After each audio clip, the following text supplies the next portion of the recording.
ক্ষুধা ও মৃত্যুর সঙ্গে যুদ্ধে বিপর্যস্ত গাজাবাসীর জন্য প্রথমবারের মতো সমুদ্রপথে পৌঁছেছে ত্রাণ।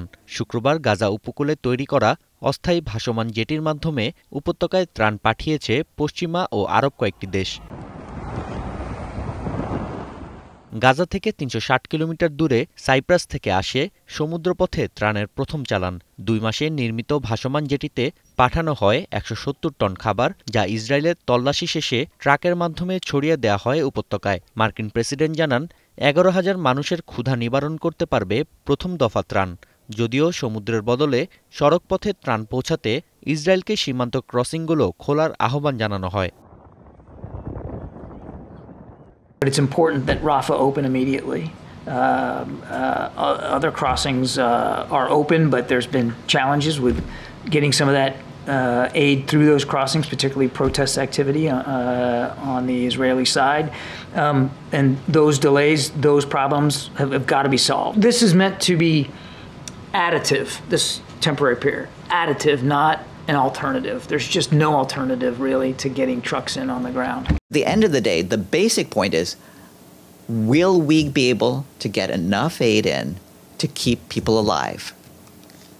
We've made it very clear that unless things change dramatically for the better, the answer is no, and people will die. আন্তর্জাতিক চাপ উপেক্ষা করেই রাফায় স্থল অভিযান চালিয়ে যাচ্ছে ইসরায়েল। হামাস যোদ্ধাদের সঙ্গে আইডিএফ সেনাদের সংঘর্ষ চলছে জাবালিয়া, উত্তর গাজা ও রাফার দক্ষিণে। হামাস জানিয়েছে, রক্তক্ষয়ী যুদ্ধের জন্য প্রস্তুত ফিলিস্তিনিরা। এতে আবারও বাস্তুচ্যুত হয়েছে ৭ লাখের বেশি ফিলিস্তিনি, যার মধ্যে শুধু রাফা থেকে পালিয়েছেন ৬,৩০,০০০ মানুষ। যারা আটকে গেছেন তাদের পরিস্থিতি আরও করুণ। وهي نقلنا من الصبح لحتى الآن واحنا قاعدين بالشارع لأنه احنا ما ضللناش بيوت لا في غزة، وجينا من غزة على الشمال واحنا ما نزحناش من كيفنا، يعني اليهود نزلت علينا 6 طوابق.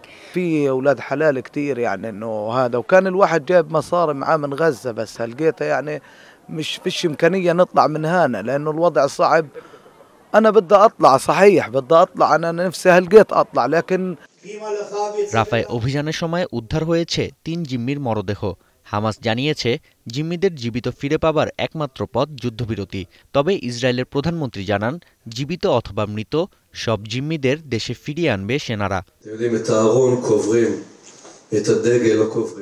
নেদারল্যান্ডসের হেগে আন্তর্জাতিক ন্যায় বিচার আদালতে ইসরায়েলের ওপর গণহত্যার অভিযোগে শুক্রবার হয়েছে দ্বিতীয় দিনের শুনানি। এদিন আত্মপক্ষ সমর্থনে তেল আবিব জানায়, আদালতে মিথ্যা তথ্য দিয়েছে Cape Town.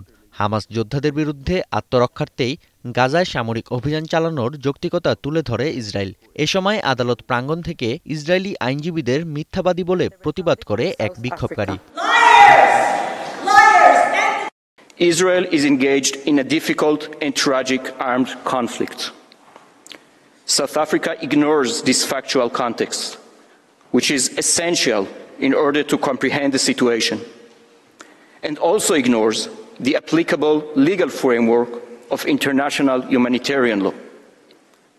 It makes a mockery of the heinous charge of genocide. Lebanon সীমান্তে হিজবুল্লার সঙ্গে পাল্টাপাল্টি হামলা চলছে আইডিএফের। বাড়ছে বেসামরিক হতাহতের সংখ্যা। নাফিয়া আরমান মনন, এখন বিশ্ব।